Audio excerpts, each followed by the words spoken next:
to the Transformation Photo Manipulation Panel. I'm very happy to see folks here. My name is Zil. I am joined by two wonderful, wonderful co-panelists today to tell you a little bit about the world of photo manipulation and how it's kind of developed over the past, gosh, I don't know, 20 years, and kind of talk a little bit about how we kind of approach it because we all have very distinct styles. I have been doing it personally for over 15 years. Um, it's kind of weird to say that, but that's the nature of the internet, and I'm sure now that I'm past furry death gray muzzle age, I'll just have to get used to that. But yeah, I've been doing it for 15 I think years. we're all old farts here. Yeah, exactly. I've been doing it for 15 years, and my focus has been largely in the realm of animal TF, as well as some wonderful pool toy and inanimate stuff as well. Um, which one of you would like to introduce yourselves? I guess I'll go first. Yeah. I'm Pythos Cheetah. Uh, like so, I've been doing this for almost 15 years. First started in 2010, though I didn't start posting anything publicly until 2012. Nice. My name is But yeah, That I I'll also Beav. Oh, sorry. mostly focus uh, on furry manips and transformations. Awesome. And Isle. Hello, my name is That I'll Beav, or known on FA as Shadowfox014, my super old username from the PlayStation days. I've been morphing for a very long time. So you just said 15 years. Yeah, I've probably been morphing about the same amount of time. Yeah. It moves on. Yeah, I mainly focus on feral. A lot of nowadays, almost exclusively feral photo manipulations. I used to do a bunch of anthro as well, and I Mhm. didn't really get into the world of inanimate TF, but more recently, I really dig it. So I've definitely been going more into that, and I have a lot of stuff planned for that in the future as well. Hell yeah. That's awesome. Yeah, I guess I should have specified as well. I guess my focus is actually more on Anther than Feral these days, although my display picture on here would tell you otherwise. But yeah, no, I think it's really interesting, and we really wanted to kind of have this panel to talk a little bit about our different approaches to styles, because for anyone who may be familiar with the way in which we approach, and you can kind of see it a little bit on the title card here, we all have very unique approaches towards photo manipulation. And in particular, over the years, especially like back in like the aughts and 2010s, there was a lot more in the way of people actively doing photo manipulation. And it's kind of dropped off in terms of popularity to some degree. But that doesn't mean it isn't still good. And I think this could also be subtitled "A Defense of Photo Manipulation" more than anything, because we very much all care very deeply about it. But I guess maybe to start, why don't we talk a little bit about um, what kind of drew us into it in the first place? So I don't know, Isle or Pythos, maybe you could share a little bit as to what got you into doing photo manipulation in the first place. It is interesting. Well, Like I don't. Oh, sorry. go ahead. You want to go first? Oh, I was gonna say Yep, I go ahead. when thinking back about like how I started getting into photo manipulation specifically, I don't really recall exactly why I decided that's why I'm gonna like if I saw something and I'm like, oh, I want to try that. I know there were morphs way back in the day, so I probably did see one. Unfortunately, I don't recall the specific one, but I mainly got into it because I couldn't draw. I was Hmm. lurking since I was young. I was lurking around the TF community, noticing all this cool art and all this stuff. And I loved TF since I was a kid. And I was like, oh, I want to do that. So I tried, and I wasn't good at it. Now I should have just kept working through it, but at the time I was just like, this looks terrible. I'm just not going to do this. But from an early age, also I had done a lot of work with GIMP Shop, which is like a Hmm. flavor of GIMP, or the Yes. forget the full name of it, the GNU image manipulation program. It's the free version of Photoshop, as I like to call it. Yeah, exactly. So I was doing a lot of like little graphic things in that because I had joined a forum and people were like, "Oh, I want like a signature, and I was like, oh, I could try to do that, and I was messing around with that. So when those two merged, I was like, why can't I make my own TF art by using photographs?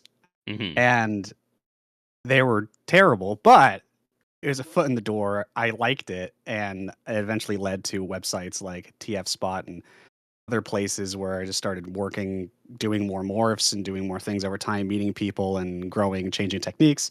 And here I am now. Yeah, awesome. It's funny you mentioned that.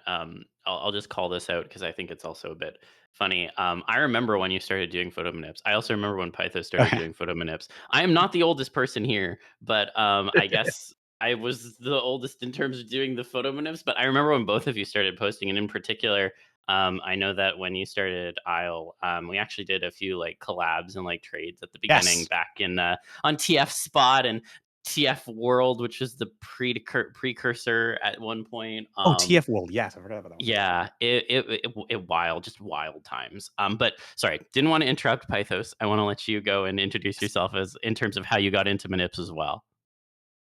Well, like Al, I was never really a traditional artist.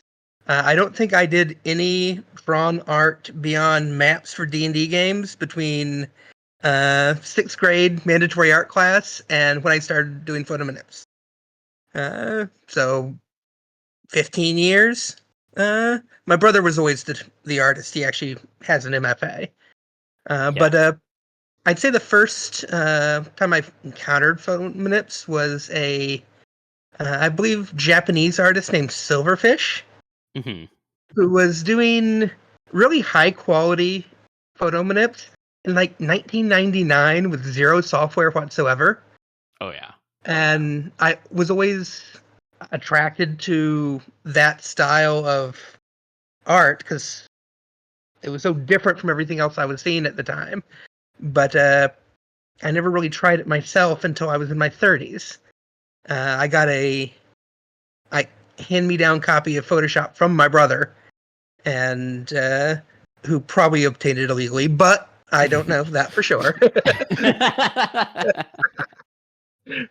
And I was just messing around with it, and after about 2 years of messing around with it, I thought it was actually to the point where I might risk showing it to someone else.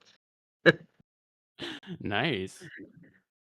Yeah, no, it's funny. I think my starting story was a bit closer to Isles in terms of I was not someone who was familiar with actually like drawing.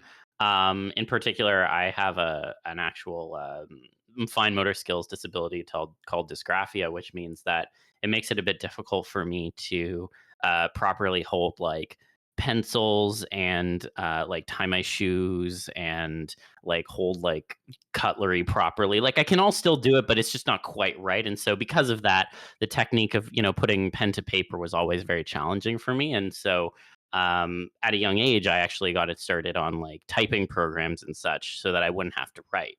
And then that kind of just bled into a lot of my thought processes in general. And so when I found, oh, there's this way you can create art and you don't need to hold a pen for it, I was like, perfect, sign me up. And I think the draw of it also was that I saw a number of different photo manipulations back in the day in the aughts online. And I found it really interesting because it was the closest representation of oneself, like having the actual face there. And to me, that really drew me in terms of wanting to do that for myself. And so my Thanos moment, as I like to call it, was like, I have to do this myself and I'm going to put myself on this because I don't have any money right now to commission people. So I'll just do it myself. And then, just went from there. Exactly, it is a good way to do that. And to second that note, yeah, it was very striking to start seeing photomorphs. I'm just gonna say photomorphs because I'm tripping over some words. Yeah. It was really interesting to see morphs back in the day too, because yeah, there's that whole this is an actual photograph of a person. And then when I started Yeah. making them myself, it's like that is me transforming. Like that is another level that I think Phonomanips have over art and writing, which are still absolutely Yes. phenomenal. Don't get me wrong, I love them to death. But there is this really special thing with phonomanipulations because if you're the subject, that's you in the actual picture. So there's an immediate like connection to seeing the fur grow or the scales, the tail, the wings, whatever's going on in the picture because you're in the photo. Exactly. It's just Yeah. phenomenal.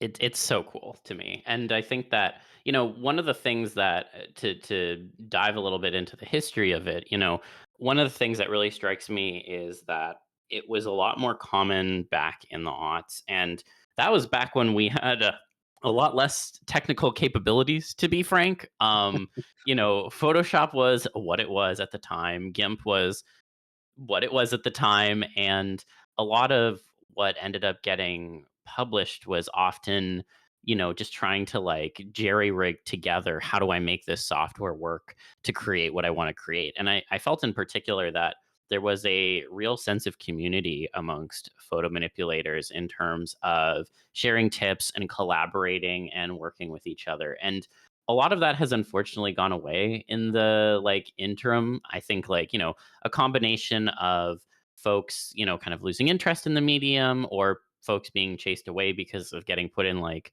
cracked.com compilations or BuzzFeed compilations.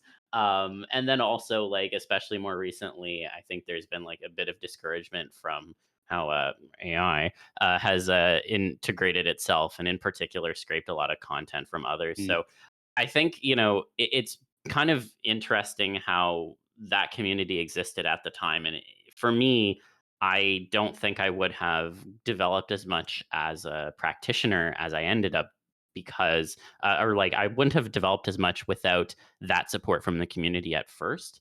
And I was just curious to hear if y'all had a similar experience or if you felt differently.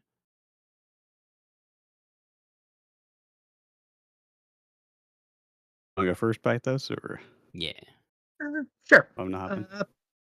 Uh, well, with mine, I'm always very uh, careful for anything that I post, like public galleries and stuff.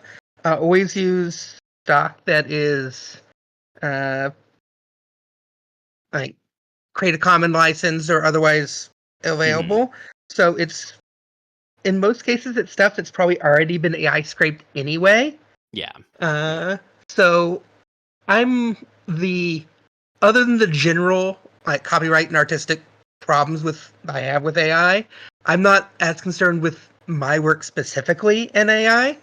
Hmm. But I'm also a stubborn bastard, and even if it was, I probably would stick around and still do it. Oh yeah. To be clear, I've seen the other side of the prompters, and my stuff has definitely been scraped because it can be my username can be used as part of a prompt, and I was like, "Oh, okay, Interesting. cool. God damn. All right." But I still keep making my stuff cuz fuck them. But anyways, you're going to Yeah. go for it, Isle. Yeah, to go back to that point about, like, community, yeah, I remember way Yeah. back in the day with TF World, totally forgot TF World and then TF Spot. Way back in the day, I remember, like, joining and then posting some stuff and then, people being like, "Oh, that's great," and then hitting up like, getting private messages with folks being like, "Hey, like, have you tried doing X with fur?" And I know, Toledo is actually easily like one of the people that I wouldn't be here where I am today with my morphs if not for Oh him yeah. and Drazenite or Drazanti. I always forget there's an I. I'm terrible with names, by the way, so I apologize to everybody if Yeah. I screw up names. But but that yeah, that sharing of information, the back and forth of like, oh, maybe you can try this, or this is how I do X with Y, or like here's how I use this. It's incredibly helpful, and to this day, still, if anyone wants to learn anything about morphs, hit me up on FA or X, Twitter, Telegram, wherever. I'm definitely happy to share techniques, but yeah, I could notice that back and forth, open sharing of information is kind of it's seemingly kind of gone away, but at the same time too, I'm not out searching for it, so it might still be Hmm. there. But I it definitely believe it's super important to just for like hit up people, share things, and be Oh friendly. yeah. It's nice and fun, and it helps people grow. Yeah, absolutely. And I will say, a very special shout out to Toledo, who I didn't have Yes. time to rope into this event, but he is a Goliath, in my opinion, in terms of not only like the work that he's done, but also um, helping to grow the community as well, because his kind of tutorials, which are still up, and we'll get to like kind of talking about technique and such. It would be like one of the first resources I would recommend to people, because it's a really well done tutorial that really walks you through how to create photo manipulations, and um, it's the best resource out there in my opinion to this day. Agreed. So I Torito taught me really how to commend use him. adjustment layers, and I don't know where my art would be without them. So, Yeah, exactly. And yeah, his stuff is just fantastic.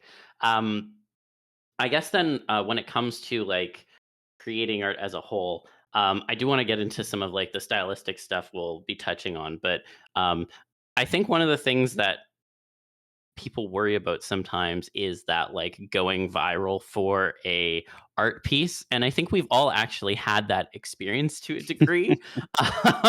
So I was curious if you wanted to share a little bit about what it was that happened and how it affected your art process.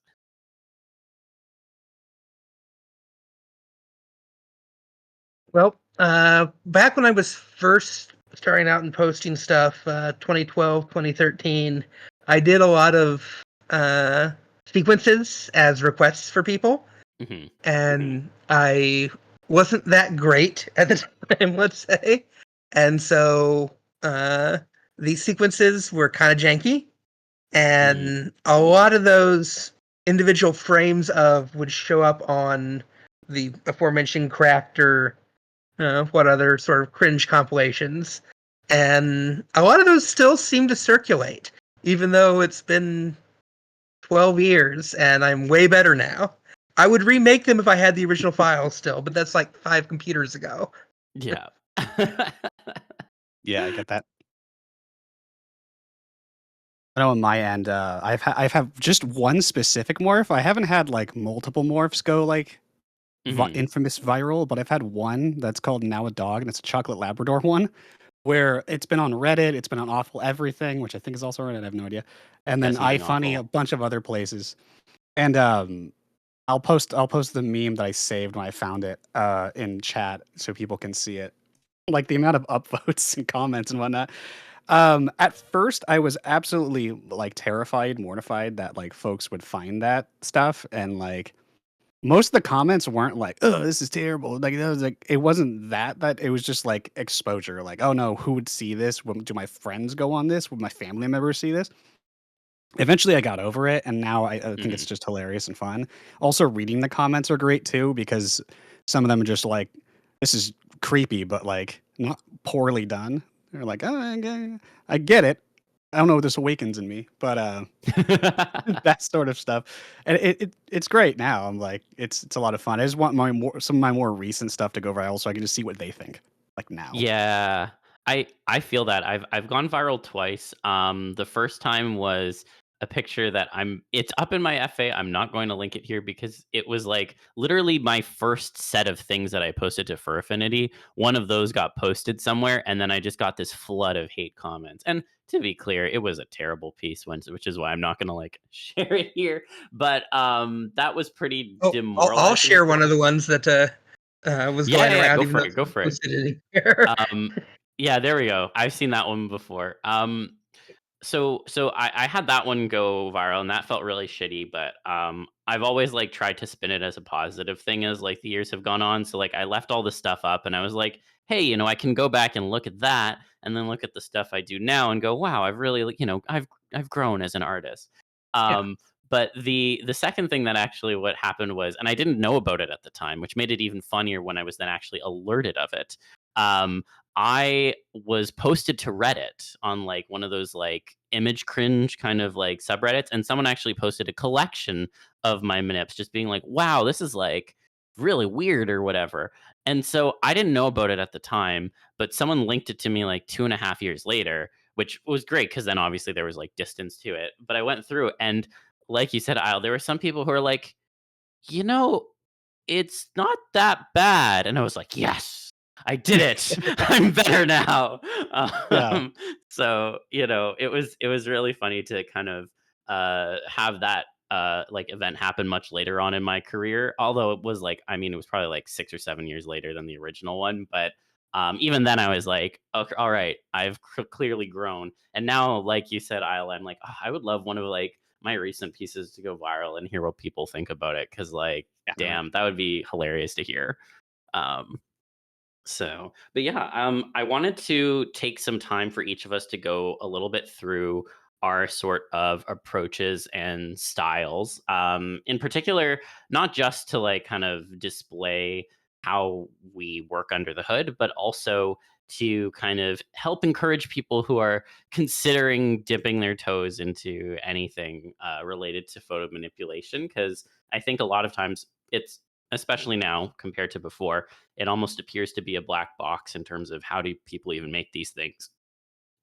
So I'm gonna go through a little bit here on my end, and we've got four examples for each of us.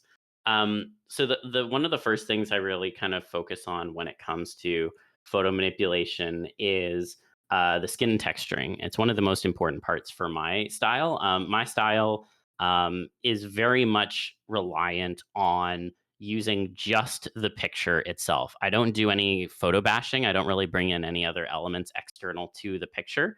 And so a lot of it is dictated by the stock itself, which generally I will take of myself too, to avoid some of the Creative Commons things that Pythos mentioned as well. It's just easier for me to then dictate the pose, take the picture, and create it. So when it comes to demi slash skin texturing and that sort of approach, it's really important you nail it because it's one of the most fundamental parts of creating a photo manipulation. At least from my like style perspective, you can kind of paper over um, some of the other things with fur and stuff. But when you're actually like starting out, one of the most critical things is to figure out how to make a skin texture still look real, even when it's been stretched out. A lot of my work focuses on using the liquify tool. And so, because of that, with all the stretching of the body into new shapes and such, it's really, really important that it doesn't look like a warped mess.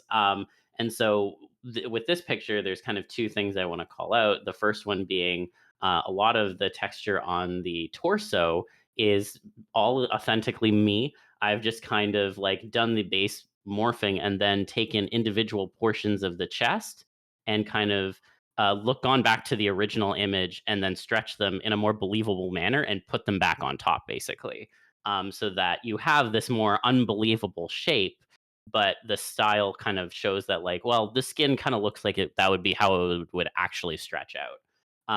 The other thing I'll call out is there's obviously parts of this where it's a lot more painterly, which I'll get to in another example. But the thing I want to call out is kind of the tail. So that's almost all been kind of originally stretched out and then kind of painted over to give the realism of lighting. And so this is kind of a good example of how you can approach the skin texturing from my perspective of either working wholly with the original models, like texturing, or creating more painterly stuff on top to make it look all kind of cohesive. Um, Now, in this one, there's a lot of painted elements as well, and in particular, there's a lot of attention towards making what has been added from a painted perspective kind of steel-like. But to kind of touch on some of the painted stuff, I'm just going to focus on this one, which is more about painting fur. So again, this is I want to give a shout out to Toledo because he has a wonderful example in his tutorial as to how to paint. And a lot of the fur techniques that I do end up using are very much built off of what he shared originally. So as you can see, this one is of my Lombax Sona. I'm actually very proud of this piece. But You should one be of the great. things that was particularly challenging for this one was I don't necessarily have that musculature yet. And so because of that, there was a lot of base shaping that had to be done in order to create this kind of pose. So the little fun fact on this end, and I guess this is maybe a little bit of an element of photo bashing, but I took multiple pictures that then got brought together to make this a photo manipulation.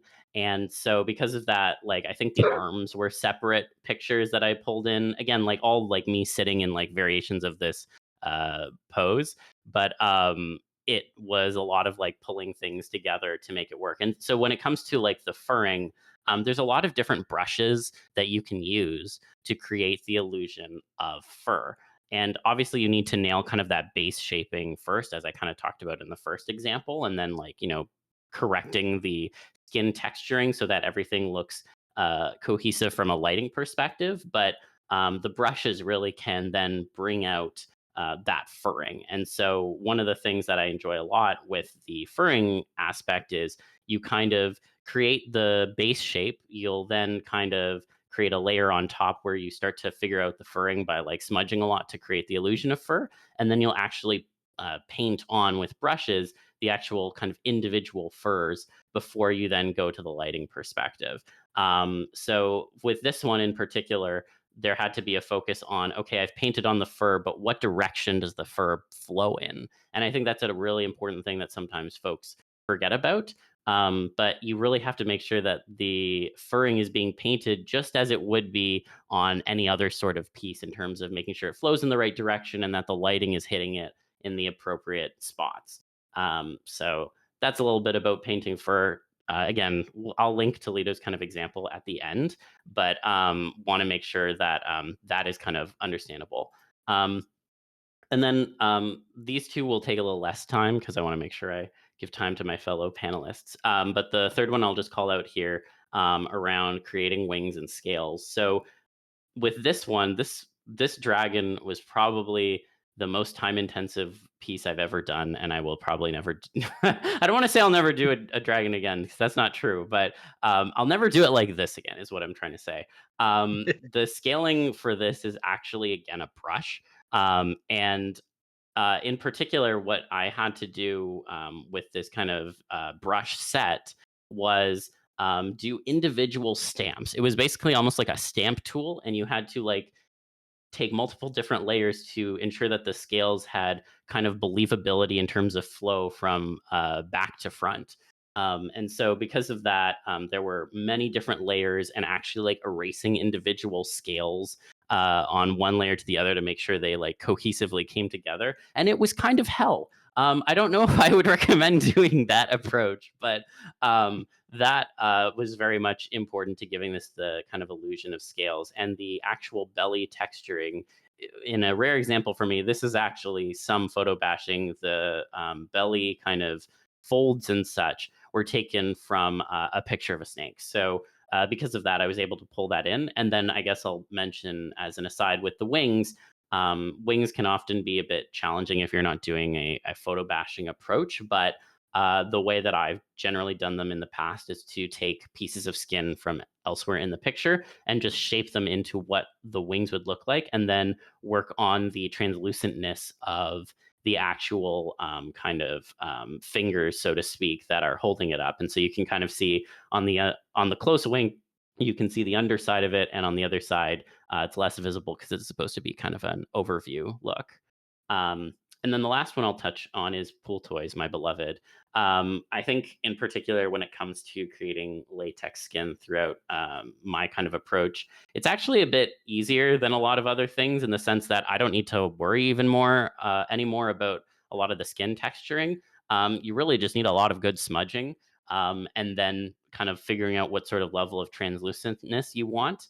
Obviously, the base shaping plays into things a lot too. But the one thing I want to call out here is, and this is again more of a painterly kind of approach at the end, you can see the shine has actually been applied and drawn on over the translucentness of the pool toy. So I think that when it comes to like pool toy stuff, you can use things like plastic warp and such, which are built into Photoshop to kind of give some of that element of like plasticness. But the way that I really found brings everything together at the end is doing that sort of paint on at the end of different highlights. So, anyways, I've rambled a lot. That's kind of the overview as to how I approach a lot of photo manipulations and some of the keys that I think really help bring my stuff out. I'm going to cede the floor to Pythos, who's going to talk a little bit about his style too. Okay, so my style is kind of the complete opposite of Zill's in that I use tons of animal samples from photos and things. I pretty much never do fur by hand. So I have a specific way of applying fur samples taken from photos to the skin of my model. That I don't think I have time to go into the exact specifics here, but I have made a tutorial showing how I do it. But it involves actually making lighting layers of soft and hard light from the model's skin and putting that on top of the fur samples, so that the shading of the skin from the base photo goes onto the fur and not the opposite way around. So you still retain the good fur texture taken from the photos.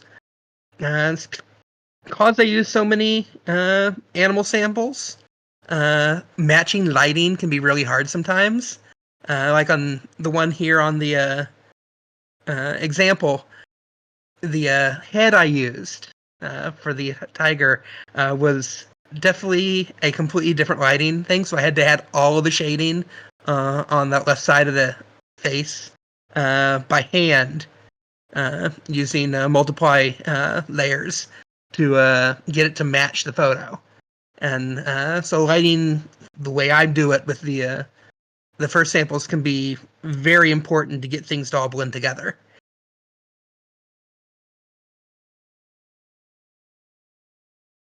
So this one is actually closer to some of the one Zoe was showing, in that it doesn't.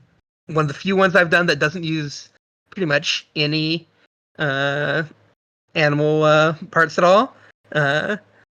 In this case, all of the new parts were done by taking samples from mostly the shoulder of the model and using liquefy and other tools to kind of shape them and then hand shade them.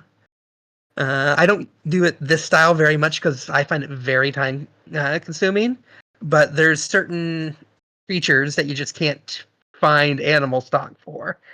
So I had to do it this way. I think this one turned out the best of pretty much any I've done in this style.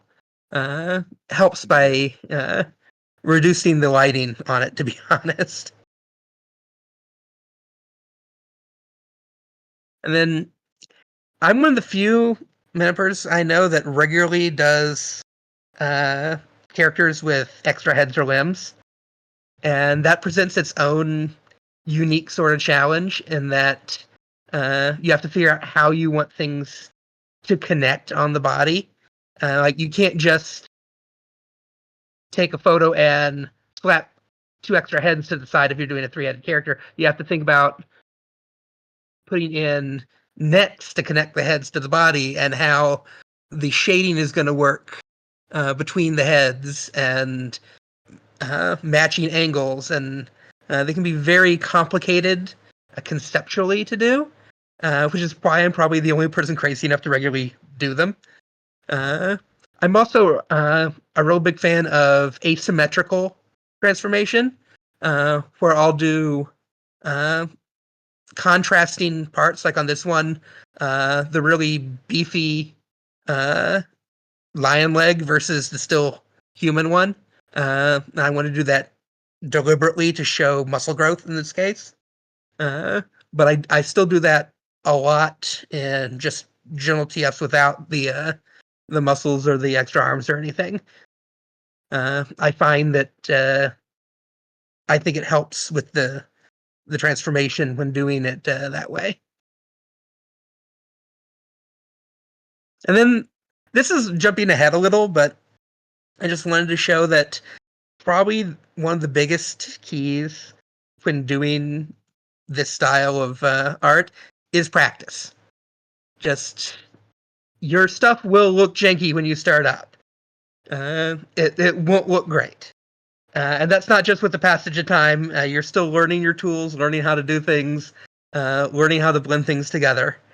But over time, you'll get better, and it will look better, and you'll be able to do better things. So I wanted to show an example of about a decade apart with the same stock, Of keep at it, you will get better. It will look better.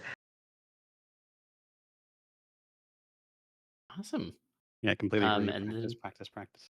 yeah, practice, And practice. I cannot highlight that enough. It is such an important thing. yes, definitely. Um, my style has evolved a few times over the years. When I started off, it was mainly just photo bashing. Then I obviously add because like the head, human head, my head, when I was working on myself, wouldn't fit a muzzle. I would then use liquify to make it fit. So I incorporated the actual morphing into that more. And then once I started getting involved with like painting fur, like this skunk right here is I basically had a photo of a skunk and then it created a flesh version of it, which sounds horrifying, but I had stock of it myself, which I cut up into pieces, pretty much matched the shape of the skunk, and then furred all of that, except for the tail is like just a. It looks terrifying if you see the flesh version. I should have it there, where it's just all skin tone, and brushed out the fur, and then basically painted the teeth and everything. So it's mostly no photos other than the background photo, the shirt photo, which is separate, and then the skunk photo, which I put in there and then replaced with like a flesh version of myself, and then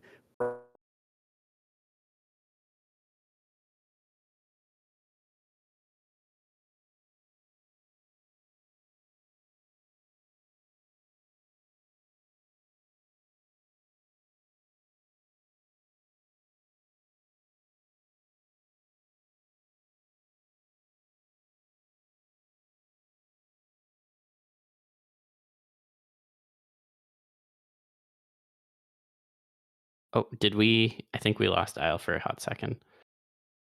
Yeah, I've not heard anything. hello, hello, check, check, 1, 2. There we go. Okay, You're back. Sorry. Okay, there we go. I thought it might have just been me. Sorry. Continue. just randomly. 1 second while I come back to the world.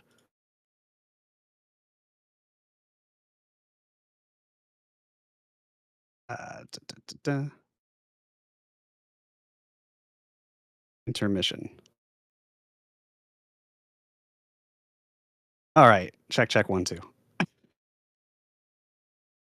Can you hear me? Yes, you are good. Okay, I don't know what that was. It's weird, but we're still streaming, so that's important. I have no idea when I cut off. So just You had been this talking one, about the skin for the the tail looking skin. terrifying, which I'm like Yes, shaking your hand on. yes, yeah, it's absolutely horrifying. I should share those sometime of like how you can the right before you fur moments of this, and they look terrifying, but great, and you can get some really cool techniques with this. So my style started with this before moving on to the next slide, where I started incorporating way more photo compositing as well as still morphing and post processing, which I think my morphs I tend to focus a lot on post processing elements. So like here, I have a photo of one of my friends at Anthrocon.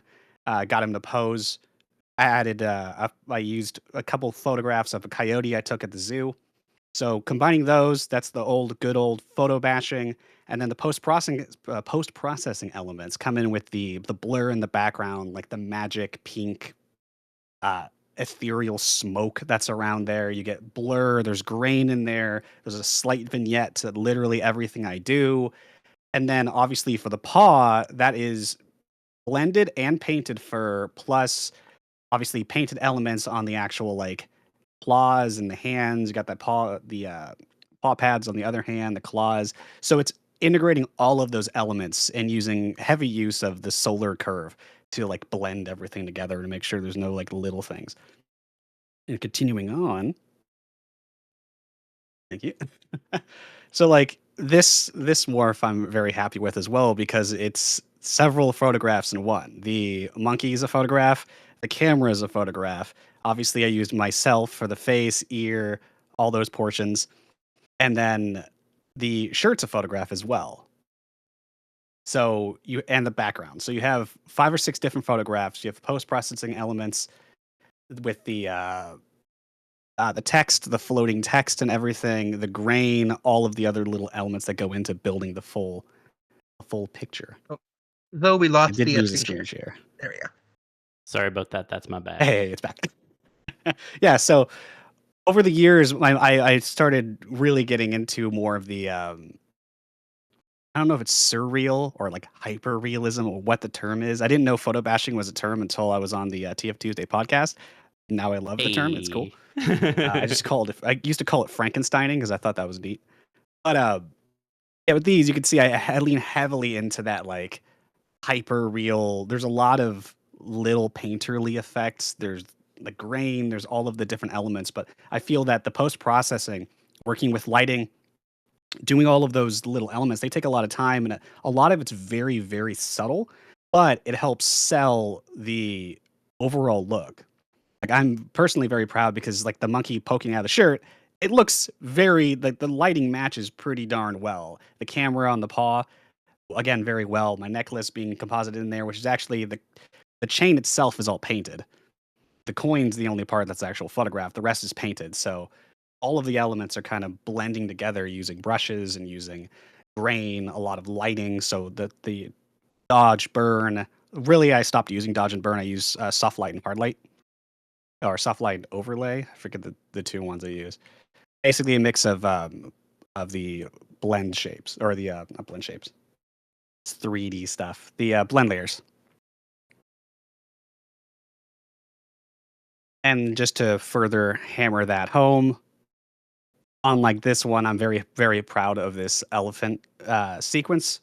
On this one, too, it was a lot of photo bashing. So the background, multiple photos of myself, multiple photos of the elephant in the top picture, top portion of it, along with lots of heavy use of grain. You can see the texture and the background, the little like wisp of air from the mouth, all of these sorts of things combined with, again, lots of brushing, lots of little subtle like additions to combine the skin, elephant skin with my own. And then you could definitely see lots of little, again, lots of little brushes, lots of little like adding those little details in on the eyes. And then obviously using liquify, using tools like that to enlarge the eye, enlarge the pupil and everything, or the sclera. I forget that part of the eye. You know what I'm talking about. I know what you mean. Enlarging that, making it match, and then meshing the actual photograph of an elephant's eye on the right with my eye with virtually no, just some little elephant texture on the left, and getting that like a middle ground picture. So it's definitely a lot of post processing, which I find super fun. There's programs that you can use that can help you add that in. Obviously, you can add it yourself manually with Photoshop. There's a lot of really cool techniques to sell this extra realistic look, because I kind of got away from trying to make everything photo realistic and try to be like, no, I'm going to go with realistic plus. Hell yeah. That's a Awesome. quick recap of all that. Yeah, no, I think one of the coolest things about photo manipulation again is just how individual all of our approaches can be. Oh shoot, did I lose you guys again? No, Oh, no. you're good. I can hear you. I don't think so. No, I was just saying I think it's really cool how individual our approaches are and how many different things have been kind of combined in from things that we've just learned over Yes, time and Passetto from other people. stylizing is I enjoy it. It's a lot of fun. You definitely have to find your own style, because for some they might not like that style with like the heavy vignettes and like the texturized background, the look, and all of that. I started to love it. So most of my morphs now, like the puma, the cougar in the beginning, a lot of them have those elements in there. Definitely experiment and see what you like. You might fall in love with a certain style and just being like, oh, I like this way better, and stick with that. Have fun. Try them all. I love GeoHome saying, "Oh yeah, your style has been photo bashed from a bunch of Yes, influences." exactly. Yes, Has definitely been photo bashed from a bunch of styles. Oh man. Actually, we got an interesting question from Lumi just saying, have you experimented with different software suites during your time? I'll go first. The answer is That's weird. I absolutely cannot hear yes. Zoom. Can you not hear me? No, I Should can hear you. I think Isle can't hear Oh, why me. can't I hear you? Ah, That is interesting. I don't know.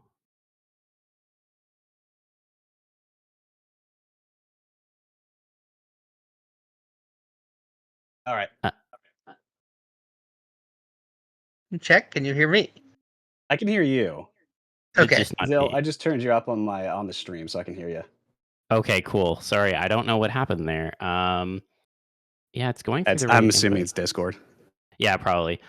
So sorry. The thing I was just saying was, Lumi asked, "Have you experimented with different software suites during your time?" And the answer is definitely yes. Speaking personally, I started with GIMP, and I actually didn't use GIMP for too long. I then switched over to Photoshop CS5 Extended, my beloved, obtained definitely through legal means, and I actually used that for a really long time. Like I was very stuck on CS5 Extended and I didn't want to upgrade. I was like, this works. If it ain't broke, don't fix it. One time I tried Photoshop 2017 and I was like, this is garbage. This is trash. Fuck this. I went back. But I have actually since upgraded. I think I use Photoshop 2021 now. I don't remember. Also obtained through very legal means.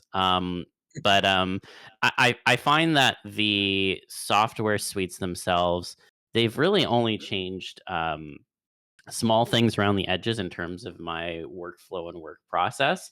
I think my liquefying is probably at its best now with the current software, but it wasn't like a huge difference overall, I would say. So,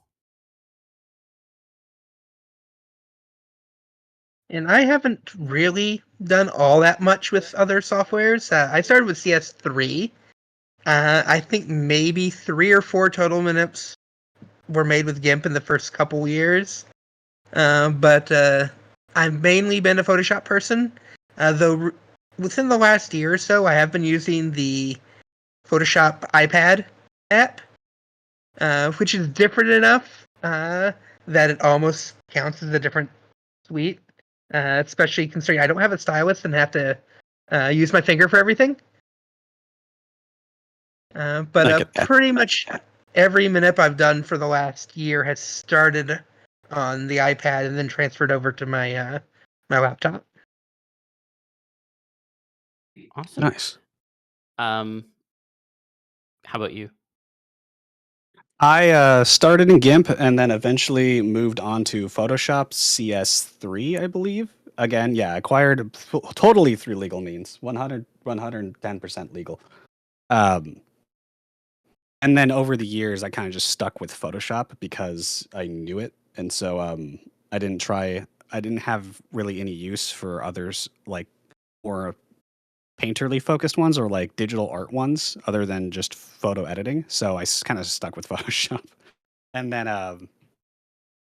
yeah, I started because of work. I started paying for it, and now there I've been they've been taking money from me every month. Yeah. Um, we had a question as well on any tips for fighting the uncanny valley. Well, first of all, you presume that I don't have a summer home there, which I absolutely do. But no, Mine is next to his. in all seriousness, I think the biggest tip that I can share about fighting the uncanny valley is you actually have to embrace it a little bit first. Nothing that you create. Passetto said the exact same thing. You can't really avoid it if you want to truly reach for something that will transcend. And that sounds like kind of like I don't know, like philosophical, but genuinely, when it comes to how I've approached manipulation, and in particular, looking at getting that middle ground, the middle ground of a transformation is always going to look a little bit uncanny. The real way to tackle it, in my opinion, is how do you end up landing on something that at least can look aesthetically pleasing? And so I think, in particular, like kind of referencing back to my agron, a lot of that was focused on what can I do aesthetically that looks interesting, even though it's clearly, like at a midpoint and not fully formed, and there's still clearly more to go on. I'll also mention I linked in the chat my Doberman that I did recently, and again, it's like looking for parts where I can fully transition something, have some things still be kind of skin like, and then others unchanged, and just trying to find the balance that has at least a little bit of uncanniness, but doesn't like set off the alarm bells in the back of your brain. And I think it's just learning what those like alarm bells are and what they sound like is almost the most important thing you can do when you're trying to work on things because there's always a level of uncanniness that you just have to balance. I'll say that with uncanniness, looking good can sometimes trump uh, proper anatomy, especially when you're doing weird things like three-headed characters or trying to manipulate a Pokemon that is very stylized in the design to begin with. Uh, so a lot of times when I'm working on something like that, I'm doing something that I like. If you actually look at most of my manips, uh, with the size of the muzzle, the neck is way too small. If it was actually in real life, the neck would need to be like like pro wrestler sort of thickness to hold up the weight of the head. But unless I'm doing uh, something like completely shirtless or whatever, I usually don't bother because I don't need to and have it still look good. Yeah. Yeah, and I also agree with embracing the uncanny valley. But additionally, too, I know like the morph that Zill pick that's up right now with the cougar is a good example of what I've done the last several years with morphs is not try to make things. I try to match the human parts of a morph to the animal more so than the animal to the human. So like Mhm. the eyes on that cougar, like the human eyes are elongated. They're more oval. I like heavily adjust the eyes and heavily adjust the head and like face shape to match the animal more so it has that more natural blend. And in doing so, it seems to be a bit more forgiving of the uncanny valley. Like people at least they've told me that they don't seem to be that uncanny mainly because it's trying to be more animal than human. So it's not your Mhm. brain when it looks at it. I'm assuming it's not like, oh, that's supposed to be human. It's like, oh no, that's more cougar like already. So it lends it to be trick your brain, I guess, into thinking more. It's more cougary. But Yeah. I don't know. Definitely just have fun and don't worry about the uncanny valley. Somebody will probably look at it and think it'll fit in there. But as long as you like it, or if you make it for someone else, if they like it and you have fun with it, that's important. Hell yeah. Um, did we have any other questions? I thought I might have missed one in the Discord, but I'm also like multitasking, so I might have missed it. Gonna seriously hear you again. Thank you, Discord. Uh, oh well, I will mention this. Kane the cat said photomorphs were the last push that made me realize I was a furry, and somehow I still haven't tried actually making my one myself. I should fix this. Do it. Yes, you absolutely should try. Um, I would definitely say that it was the push for me too, in terms of really immersing myself within this space. I was very much on the periphery of furry, just like looking in and like looking in from like transformation stuff. But it was really photo manipulation stuff that pushed me to join, and I very much they have a very dear place in my heart and in the hearts of everyone here on the panel. And we wouldn't still be chipping away at it if we didn't. So Agreed. awesome. Well, I guess kind of as like a closing piece, I'm gonna just pull up the link for Toledo's tutorial so that everyone has access to it. But Isle and Pythos, do Let you me have get any let closing me get the link thoughts? to my tutorial while you're at it. Oh yeah, Actually, that too. Yeah, yeah, yeah. So um, maybe I don't know, Isle, if you have some closing thoughts, maybe while we're looking for those links. I don't know. I just want to say definitely if you're interested in photo manipulation. I don't know why I can't say that. I've been doing it for years. If you're interested, give it a shot. Like Pythos said, it might not, beginnings might look kind of weird, but over time it can definitely you'll definitely get better. There's a lot of great resources out there between like the uh, tutorial that Zill just posted. Pythos is going to post his, which is great. There's good tutorials out there. There's great resources with people. I know you can reach out to basically anyone here, other fun manipulators. We love sharing techniques. It's a very fun and different type of TF art that you can try. It's very personalized because again, you're working with photographs of people. So I tend to only use stock from either myself or people I know or people that consent with it. So that way it's like, I don't know, that extra personal touch that you can really have a lot of fun with. And experiment like that.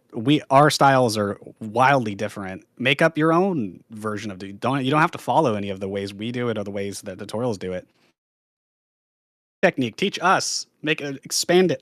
If it's easier, there's real fast. I'm gonna drop a story in here from my machinima days back when I worked with machinima. Great creator Ross Scott. I reached out to him. Never thought he'd reach back to me. He got back to me and says, huge essay. Says this is how I do all of my animations. My mind was blown back in like middle school, high school. At that point, he said at the end of the email, "This is just the way I do it. If you find a better way, please hit me up because this is a lot of work." So I encourage everybody to just experiment, have fun, try out new techniques, make new techniques, enjoy it. It's great. Hell yeah. I'll also chime in and say that, like Isle was saying, I think trying new things is the name of the game with photo manipulation. And at least from my perspective, the difficulty curve is very different from a lot of drawn art. But there are some similarities that you can kind of map from one to the other if you so wish, depending on the style that you create. So, if you are someone who has done a lot of drawn art before, genuinely, I think that photo manipulation is something that will not be quite as difficult for you to pick up, depending on, again, what technique you choose. But for anyone who's interested in it, um, as Pythos said, the name of the game is very much practicing. And once you've had a chance to kind of do stuff a few times, it makes a big difference. So just keep at it if it's something you're interested in, and go from there. And Yeah, if you've I'll let never Pythos have the used last word. if you've never used Photoshop before and you load it up for the first time, you're gonna see a billion buttons and you're gonna have no idea what any of the options or anything does. The best way to learn, try each of them and see what they do. Experiment, play around with it. I still have stuff on Photoshop that I've never touched and could probably make my work a lot better if I only knew how to use it. Like I ever use curves. I still don't know how to use the pen tool. And there are things in here that Curves, my I'm beloved. sure I use them all the time. could use. But yeah, it looks intimidating when you first start. Just play around with it, figure out what things do, figure out how you want to use them. Look up, like if you don't know what button X does, I'm sure someone's done a YouTube tutorial on button X. Look it up, Exactly. This is true. see what you can figure out. Awesome. Well, thank you so much again, everyone. I know we have the next event taking over soon, so I want to make sure they have time to get set up. But really Yes. appreciate everyone stopping by and listening to us. You can check us out. I think we've all dropped our kind of socials in the chat at various points, but feel free to hit us up if you haven't. Yeah, really appreciate everyone stopping by. So yeah, keep an open mind and stay TFE, y'all. Have a good one. And I Thank you very haven't much. actually dropped them, but it's pretty much just Pythos cheetah everywhere. Awesome. All right, thanks everyone. We're Thank gonna you. get this set up for the next event. Yes. Elevator music, everyone.